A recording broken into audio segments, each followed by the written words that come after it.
రమ్మనే అంటున్నాం కదా, లోపల కూర్చొని మాటలు ఎందుకు చెప్పురి? రమ్మని అంటున్నాము, అసెంబ్లీకి రావాలన్నాము ప్రజాస్వామ్యబద్ధంగా. అంతకంటే ముందేమో ప్రతిపక్షాలు మాట్లాడితే గొంతెత్తని అన్నటువంటి అరాచకపు పరిపాలన ఉంటుండే. కానీ వీళ్ళు వచ్చిన తర్వాత గత దశాబ్ది కాలంలో వీరు చేసినటువంటి అరాచకాలు అసెంబ్లీ వేదికనే చర్చిద్దాం దా, నీదేందో దుకాణము లేకపోతే మనం చేసేటటువంటి పరిపాలన ఏందో తెలిసిపోవాలనేటటువంటి దానికి ఓపెన్ ఛాలెంజ్లే చేసినాం. ఎందుకో తోక ముడిచి ఇప్పటి వరకు కూడా కనిపించకుండా కనుమరుగైపోయినటువంటి వ్యక్తులు ఈరోజు ఏదో 2 వ్యాఖ్యలు చేసిరు కాబట్టి ఫిబ్రవరిలో బహిరంగ సభ పెడతా అంటే, బహిరంగ సభ కాదు, బాధప్తో బయట తిరుగుకుంటా రోజు సభ పెట్టురు అంటున్నాం మేము.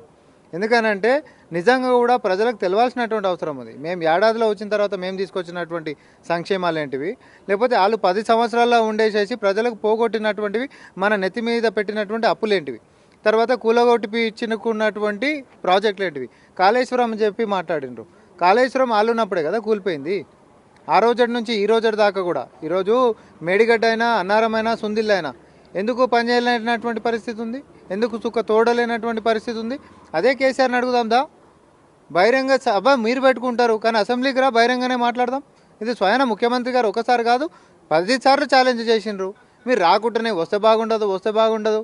ఇది ఎట్లుంటుంది అంటే, నేను పోయి ఆడితే చూసినావా నేను ఎట్లా గెలుస్తుందంటే ఆడేది లేదు, చేసేది లేదు, పెట్టేది లేదు. మీరు రండనే అంటున్నాం మేము. దా బేరీజ్ వేసుకుందాం దా, నీ పరిపాలన ఏందో మా పరిపాలన ఏందో.